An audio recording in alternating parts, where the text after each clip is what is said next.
Wicket ತೊಗೊಂಡಾರ. ಸ್ವಲ್ಪ normal ಇದ್ದಾರೆ. ಅದೇ ಕಾಲಕ್ಕೆ ನಮ್ಮ ಭುವನೇಶ್ವರ್ ಅವರು ಸಹಿತ 13 ಪಂದ್ಯದಲ್ಲಿ 15 ವಿಕೆಟ್ ಪಡೆದಿದ್ದಾರೆ ಈ ರಾಯಲ್ಸ್ ಚಾಲೆಂಜರ್ ಬೌಲರ್ಗಳು. ಇವೆಲ್ಲ ಅದೇ ರೀತಿ ನಮ್ಮ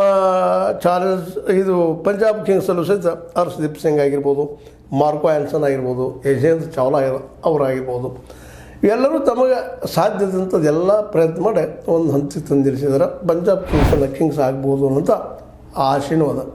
ನೋಡ್ಬೋದು ಎರಡರಲ್ಲಿ ಯಾವ್ದು ಆಗ್ಬೋದು ಅಂತ. ಸಹಜವಾಗಿ ಕನ್ನಡಿಗರೇ ಬೆಂಗಳೂರು ಚಾಲೆಂಜ್ ಆಗಲಿ ಈಗಾಗಲೇ 18 ವರ್ಷಗಳಿಂದ ಫೈನಲ್ ಗೆದ್ದೇ ಇಲ್ಲ. ಈ ಆರಂಭದಿಂದ ಇಂದಿನವರೆಗೆ ಎರಡು ಟೀಮ್ಗಳಿಗೆ ಫೈನಲ್ ಗೆಲ್ಲೇಬೇಕು ಅನ್ನುವಂಥ ಹಠ, ಜಿದ್ದಾಜಿದ್ದಿ ಇರೋದರಿಂದಾಗಿ ಮತ್ತು ಪ್ರತಿಯೊಬ್ಬ ಆಟಗಾರನಲ್ಲಿಯೂ ಚಾಲೆಂಜನ್ನು ಸ್ವೀಕಾರ ಮಾಡುವಂಥ ಮನೋಭಾವ ಹೆಚ್ಚಿರೋದ್ರಿಂದ ಮತ್ತು ಅಟ್ಯಾಕಿಂಗ್ ನೇಚರ್ ಅದ ಎಲ್ಲರಲ್ಲೂ. ಇದು 2020 ಕ್ರಿಕೆಟ್ನ ಒಂದು ಕೊಡುಗೆ. ಅಟ್ಯಾಕಿಂಗ್ ನೇಚರ್ ಬಂದಿದೆ ಇವತ್ತು. ಯಾಕಂದರೆ ಡಿಫೆನ್ಸ್ ಇದು ಟೆಸ್ಟ್ಗಳಲ್ಲೇ, ಆದರೆ ಇಲ್ಲೇ ಅಟ್ಯಾಕ್ ಹೊಡಿ ಬಡಿ ಕಡಿ ಇದು ಬಿಟ್ಟು ಮತ್ತೊಂದಿಲ್ಲ.